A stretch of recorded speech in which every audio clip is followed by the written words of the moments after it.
Ladies and gentlemen, we are live with Micah Dank, the esoteric author, the famous East Coast astrotheologist. Been on the show before, and you're looking quite well. You got a nice full beard.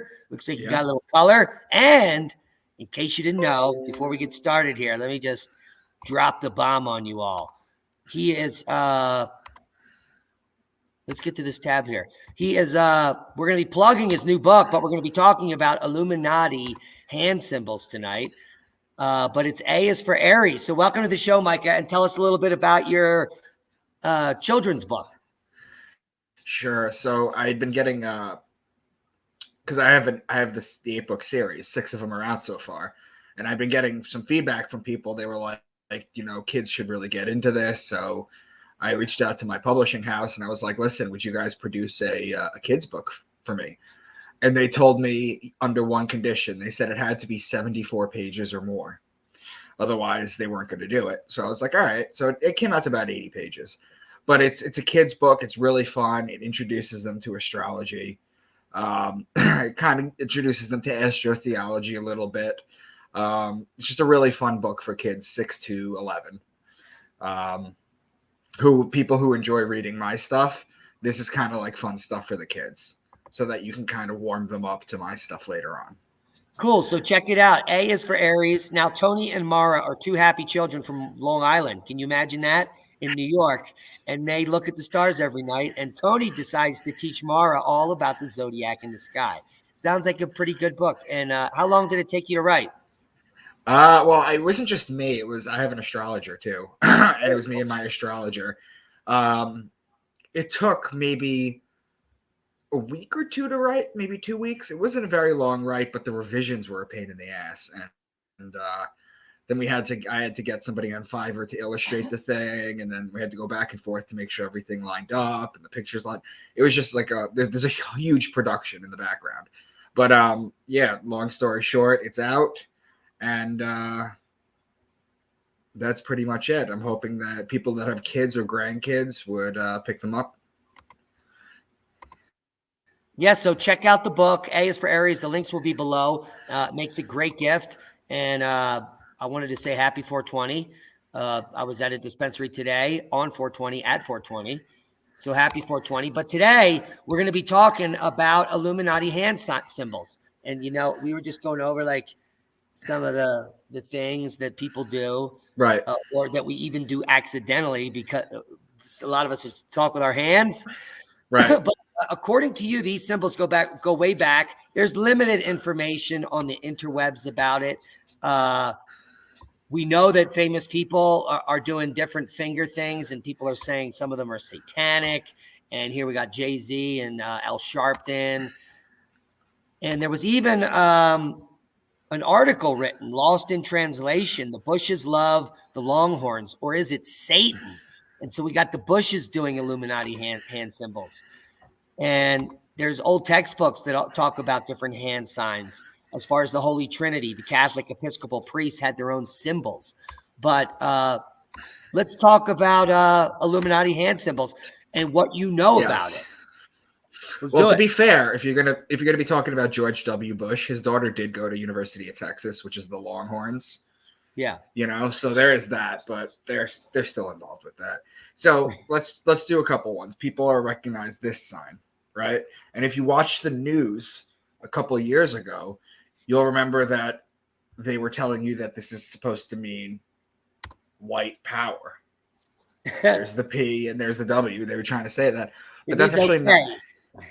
Yeah, and it's the OK symbol. It's supposed to be here. The fingers are the W, and then here is the P. They were trying to say that it was white power. They were banning people that were doing this. Trump does this all the time. And before it was the white power symbol that the news was talking about, it was actually 666. Which was the number of Satan. Now, in my previous podcast, I talk about how Satan and Lucifer aren't real. They're just astrology. So I'm not really going to go into that right now. But basically, this particular hand symbol, okay, it's just a modification. See, it's inverted and perverted, because if you just turn it like this, Okay, this is the position you sit in. It's the lotus position. It's the Buddhist lotus position. And what happens is when you connect these two fingers right here, okay, it creates a current, an energy current that goes through your body. So it goes from being recognized as an evil symbol. Italians go like this. When you Yeah, you go, ah, fangul. So when they're mad, they're like my uncles. They'd be like, ah, they do it upside down. It's kind of weird. yeah. So basically, they take this as an evil symbol, and it's really not. It goes back to this, which is just meditation, which is just the Om in Buddhism. So you also have this one too, which is when you cover one eye. You see like Lady Gaga doing this. You see a bunch of celebrities doing this. When you cover one eye, okay, they're trying to say that it's the all-seeing eye. You know, you have the dollar on the pyramid. I mean, the pyramid on the dollar, and on the top is the eye.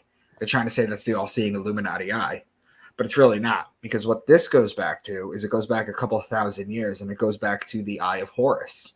Oh, And yeah. depending on which eye you cover, it means two different things. Excuse me. It's just like the male and the feminine. But basically, when you cover it like this, it goes back to the Eye of Horus from the ancient Egyptian times. Now, if you look at the Eye of Horus, it's interesting because it's basically an eye. Maybe, Famine, can you pull up the Eye of Horus on your computer?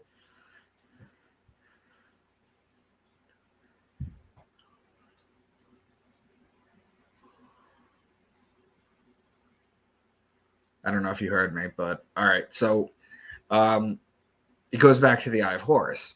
And like I was saying, if you look at the Eye of Horus, it's an eye, and then there's a brow ridge above it. Okay, and the brow ridge right here is the corpus callosum, and the eyeball is the pineal gland. The pineal gland does two things.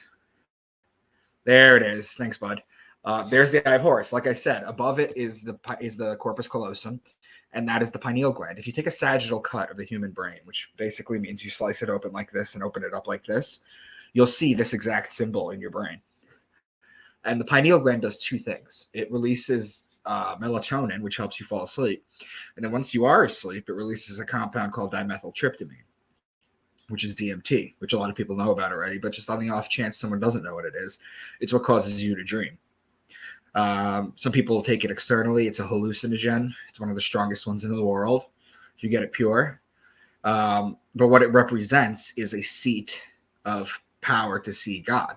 In Genesis 32:30, Jacob says, and he called the place Peniel, Peniel, for he had seen God face to face and he was spared. Well, Peniel just evolves into pineal. So what Jacob's really saying is that he tripped and he saw God. That's what they're talking about. You know, it's very appropriate for 420. But that's basically what it is. So the Eye of Horus represents the pineal gland, and people are constantly messing with our pineal glands through fluoridation in the teeth. Like Yeah. Roman Catholic priests and stuff, they've got that pine cone on their staff, and it's throughout the church. And you just told us that there is a biblical passage that's talking about DMT. Yeah, it's a biblical passage. It's Genesis 32:30. It says, and Jacob saw the place and he named it Peniel, Peniel, for he had seen God face to face and he was spared. So it's talking about going on a DMT trip and seeing God. That's what I'm talking about. Now you're right. It goes. There's a pine cone and everything. The Pope's staff has a pine cone. In front of the Vatican, there's something called the Court of the Pine Cone. Okay, which is basically you have two pine cones, and you have a pine cone, and you have two phoenixes on each side of it. And the story of the phoenix is basically the story of Jesus, the solar deity of Pisces, who basically rises. He's betrayed. He dies, just like the phoenix dies in a pile of its own ashes, and then it's reborn. It's a story of Jesus. That's the story of the phoenix. That's what the sun does too. The sun rises on December 25th a degree, and it rises an additional degree every day. Starting on June 21st, it stops rising, walks sideways for 3 days, drops a degree, and then continues to drop a degree every day until it hits December 21st.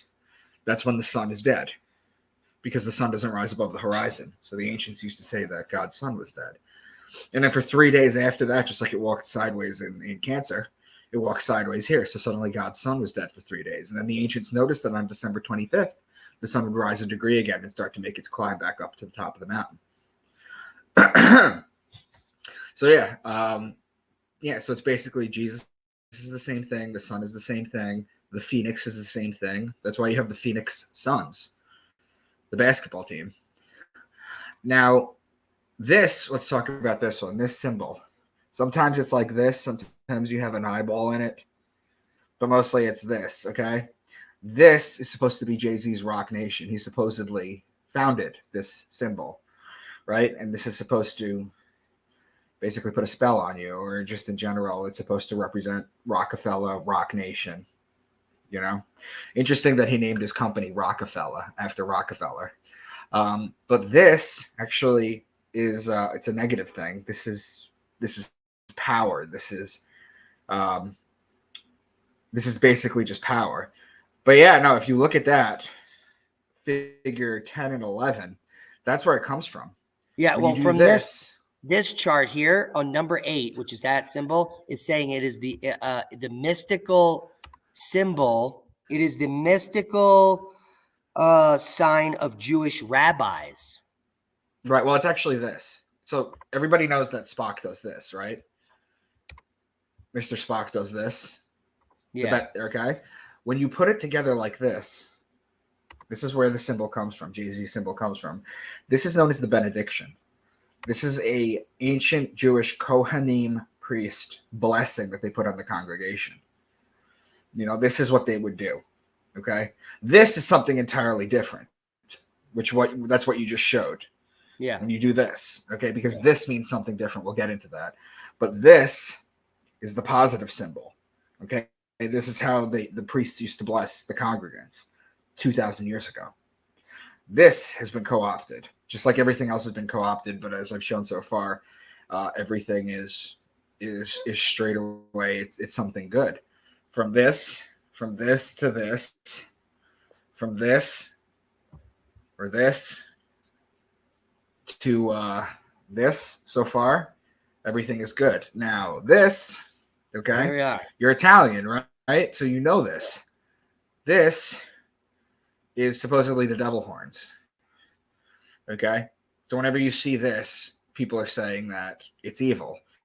But go to any Italian village and see an old person. They do this. It's to ward away the Maloki.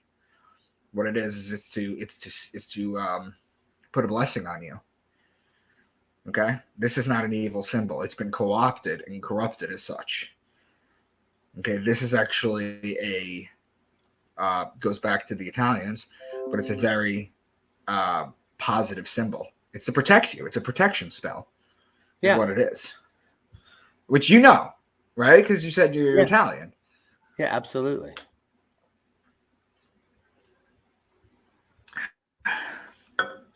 So this is called the Apana Mudra. Okay, this the Apana Mudra is for purification. It purifies the individual physically from toxins and sheds negative energies that they might be holding. That's all this is. Okay. So, you got any questions so far? I have a couple more, but do you have any questions? No, let's do a few more. I mean, that's what I had, the pictures that I found on the internet. So if you have anything else, like I didn't know about the Apana Mudra or any of that. So let's do a few more symbols. All right. So this one right here. Go back to that picture, the drawings of the benediction. Go back to that real quick because there was something that I noticed. That one. Can you blow that up? Okay. So figure number 8, okay, is different than figure number 10. You could see that, right? Yeah. Okay. 10 is the benediction. That's what we just went over. That's the Jay-Z co-opted sign. This number 8, okay, this is an ancient Egyptian, an ancient Kemetic peace symbol. This is the original peace symbol. This is how you wish peace on someone. Okay. This, when you give somebody this John Lennon stuff, this is Winston Churchill's V's for Victory. The fingers are separate. Okay. It's a British war sign. So when you're doing this to someone, you're not actually wishing them peace. You're actually wishing them war. This that you see Jesus doing in all his pictures, he's always got the two fingers up, that you see Baphomet doing, always has the two fingers up, that you see depictions of Satan, Lucifer, or whoever, they all have two fingers up. Buddha, they all have two fingers up. They're telling you they're peaceful. They're telling you they come in peace. Okay? So this is not the proper symbol. This is the peace symbol. And when you attach it when you bring it in like this, it just magnifies it. So that's the ancient, and this goes back to the ancient Egyptians. So next time you look at a picture of Jesus on Google, okay, you'll see he has the two fingers up. He has a bunch of things. You'll see the sun is always behind his head. Okay, the sun is always behind Jesus' head, whether he's a baby or an adult. You'll see the two fingers up. You'll see the heart outside the body. You'll see the crown of thorns around the heart. Okay. The crown of thorns around the heart represents the sun's rays. The heart outside the body represents the human torus field, the toroidal field, which is an electromagnetic radiant that goes around your body 6 feet like this, with your core in the middle. If you looked at it, it looks like an apple. Some people call it an aura, but it's measurable. And it goes around 6 feet. That's why the elites tried to keep you 6 feet apart during this pandemic. It's so you wouldn't interact with anyone else on some molecular level either. You'll see Jesus with the two fingers up because he's telling you he's peaceful. The heart, the toroidal field, you'll see his white face. That goes back to Caesar Borgia. He was the bastard son of Pope Alexander VI. You'll also see he's wearing a red and a white robe. He's always wearing a red and a white robe, and that's alchemy. That's the alchemical marriage between the red king and the white queen. And it's just basically a duality. But you look at statues of Baphomet anyway, and nobody thinks to wonder why this goat demon has a pair of tits on it. It's a fertility thing. It's Baphomet's not evil. First of all, he's telling you he's peaceful. Okay? Sometimes he's doing this. Let me see if I can get it. This is as above, so below. So he's telling you two things in this. He's got a pair of tits because he represents the male and the feminine energies that come together. It's just been perverted. There you go. There you go. And the goat head, that's Capricorn. That's the winter. The pentagram in the middle of it is Lucifer's pentagram. Lucifer's considered the morning star. And the morning star is Venus. Why? Because when the sun comes up in the morning, there's a bright light above it that leads the way. Well, not only that, Venus actually makes a flower in the sky by its motion, which is a 5-pointed star. That's why the Star of David comes from Venus. It actually makes that movement in the night sky. Right. Yeah. Well, it also does it in another way too, because what happens is if you take Venus and Earth and you circumnavigate it around the sun, in a year's point, they almost connect at 5 points. If you connect those 5 points, you get the star. You get the pentagram. So the pentagram is just astrology. Yeah, exactly. Okay.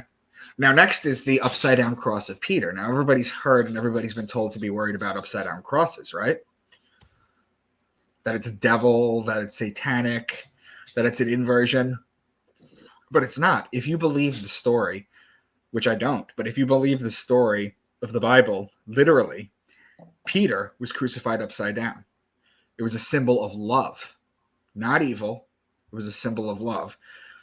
Because what he did was he didn't want to be crucified he didn't want to be crucified in the same manner as Jesus, because he didn't feel like he was worthy. So when the Satanists are this and that, they supposedly co-opt it and corrupt it, that's not it. This is one of the biggest symbols of love. Okay. Interesting. Now, the name of aren't the facts always opposite of what they're telling us, though? Well, I talk about it in my books all the time. Not all the time, but I talk about it in my books and I talk about it in podcasts all the time. What they do is they slightly invert something and pervert the meaning to take away from what it originally is. I'll give you an example. You have the swastika. Pull it up real quick. Oh, give me a second.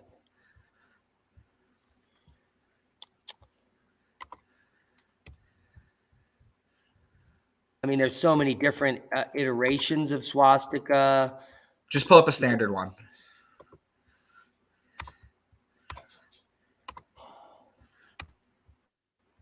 Those are the iterations. Okay, so the second one from the top on the left, second one up there. Okay, that's a swastika. Now, what happens is when you invert it, you get the swastika that the Nazis used. But this original symbol is not Sumerian. It's not Babylonian. It's not Akkadian. It's not. There we go. It's not anything crazy. The thing about the swastika, what the swastika is it's astrology. That's all it is. That's the original meaning. So what happens is with the swastika, remember I told you, you see how it looks here with how it's shaped, and then you invert it and pervert the meaning. So you flip it, and suddenly the Nazis appropriate it. But it's an original sense. Okay. The interesting thing is that if you were to take the Big Dipper on the solstices and the equinox, and you were to take a picture of it next to Polaris, the North Star, it forms the swastika. Okay, we've actually found a swastika. It looks like a baby rattle from Ukraine. It's 17,000 years old. That's the oldest that we found. So they've known about this for thousands and thousands of years. Now, we're never going to reclaim the swastika as a peaceful symbol. But like I told you, with everything that I've gone through so far with you, everything has positive original meaning. And the elites take something, they slightly invert it, then they pervert it, and then they sell it to you. Bastard. That's what they do. Yeah. But everything goes back to a positive place. So if you know that, you can't be affected by it anymore. See, things don't have fearful, negative connotations until people impress a connotation onto it. Okay, so these symbols are neither good nor bad. Okay, but in their original sense, in their original state, and I'm pretty sure that Barbara Bush is Aleister Crowley's daughter. On a side note, if you've ever put the two pictures of the two of them together.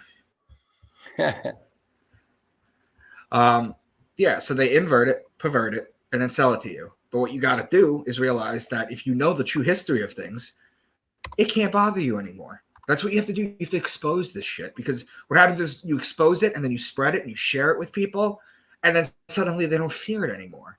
They do the same thing with religion. When you demystify Satan, when you demystify Lucifer, when you demystify all these things, you know? And all you and I do is we try to go as far back as possible to the source. And that's where we're getting to this type of information. That an ancient culture before the Younger Dryas was well aware of astrology and advanced astronomy. They knew about lunar standstills. They knew about solar cycles. They knew about the precession equinoxes. And they knew how to use astrology to tell the future. I mean, that's how good they were. And we've lost this. We're getting it back, though. Yeah, it's coming back. You know, they recently found out that not Gobekli Tepe, Stonehenge. It was an astronomical calendar.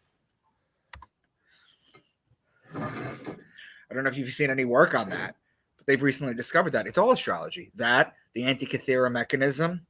I just did a thing on it too. I'm drawing a blank. But basically, it's all astrology, all this stuff. Gobekli Tepe, it's an astronomy advertisement. The Lascaux Caves, the Womb Cave, the Vagina Cave in Bulgaria, it's all the same stuff. You know why this was so important to people? Why it had to be astrology? Why all this? We take for granted that we have a computer, a phone, a calendar, and weathermen.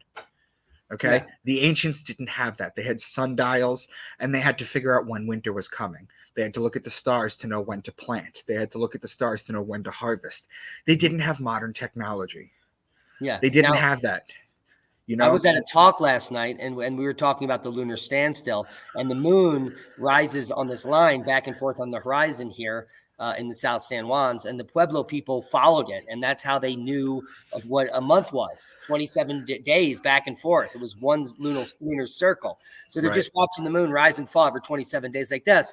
Then they noticed that the width of its back and forth got wider and wider, and it got to its widest point at 18.6 years, and then started getting thinner again. And it just so happened in one spot in this area, Chimney Rock, they could stand on a cliff, and on that widest night, when it came up and rose, it would rise between the spires. And then they made a giant kiva and a pueblo there. Right. So, and this was important to them because they didn't have a clock, like you said. And this was a perfect monthly, a lunar clock area where they knew exactly what time it was. And then they had a cycle, an 18.6 year cycle, to celebrate the fact that they knew how to tell time. Yeah. I mean, the Lascaux Caves in France. Yeah. On the summer solstice, the sun comes directly into the cave and bounces off the animal drawings on the wall. The vagina cave in Bulgaria that I just wrote about in my 8th book, it looks like a vagina. It was carved out. It's got a clit and everything. I'm serious. It looks just like a vagina. What happens is on the spring equinox, the sun pierces the vagina, hits the back wall, and it looks like a phallus coming into the vagina. So the ancients used to do this. Stonehenge was the same thing. Göbekli Tepe was the same thing. The Antikythera mechanism was the same thing. It was all ways to tell time. It took thousands of years for them to figure out that the sun tells the hour of the day, the moon tells the day of the month, and the zodiac tells the month of the year. Well, the Antikythera machine went a step further. It was literally a computer that could also navigate the globe. So it allowed you to find your position on Earth. Yes, absolutely. That's fascinating. Absolutely. And you know what? It was very recently that they figured that out, because a few years ago when they found it, they had no clue what the hell it was. Yeah. Yeah, I've been watching that whole study and the whole thing unwind. Now, this is a machine that was clearly run-of-the-mill. This isn't the only one. There are probably hundreds around the world. We just happened to find one for some reason that had been at the bottom of the ocean for thousands of years. It was in a Roman ship, I think. Yeah, we reconstructed it. So it's I think it's older than that. I thought it was like 2,400 years old. They say it was the first computer. Yeah, absolutely. Yeah, absolutely. So it's not the first computer, because if we had this computer, clearly the computer had to be invented thousands of years before that. Yeah. It's amazing. This stuff is absolutely incredible. But it all goes back to astrology. when you find all the hand symbols and everything. It's wild, man. It's all the same stuff. Yeah. Well, this has been a fascinating conversation. It's always fun to talk to you. Anything else? I mean, we just wrapped it all up here in less than 30 minutes. Yeah. So I want everybody to share this, because I don't want anybody to be fearful of these hand symbols that they see, because there's a whole online community of truthers that literally take pictures of every celebrity that does this. I mean, the Beatles have I think Lennon's doing this and McCartney's doing this on one of their albums. Michael Jackson is doing this in one of his albums when he was a child. There's nothing to fear about him. No. As long as you have the knowledge, you're good. So I just wanted to share that with everybody. Pick up the A's for Aries book if you would like. My book series is actually called Into the Rabbit Hole. If you want to go down a bunch of esoteric stuff, Into the Rabbit Hole by Micah Dank. The first 6 are out. If you reach out to me on social media, I'm on Twitter at Real Mr. Dank, spell out Mr., and Instagram and Facebook at Micah Dank. There's the first book right there. What's it up to? 220 now? Okay. Yeah, so that's my book series right there. So if you want to get signed copies through me, or you just want to bounce an idea off of me, reach out to me on social. And Micah is like Diamond. We actually respond to each and every person that contacts us, because it's important. They're part of the community. Absolutely. So everybody share this video. Go forward. Do not count how many celebrities do this or when Lady Gaga does this. Don't count that. It's not important. Okay. They may believe it's something dark, but the history of it tells that it's not. So don't believe in that stuff. No, and learn to meditate and where the original symbology comes from. And that's why you're all tuning into this podcast. So we love each and every one of you. Thank you, Micah Dank, for 30 minutes of your time. Go check out his book because why not? It's for kids. A is for Aries, his new book. And I'm pretty stoked about this. Yes. And because I can't get any of the Dr. Seuss books. But it's a pleasure having you on the show, Micah. We love you. Be safe. Thank you.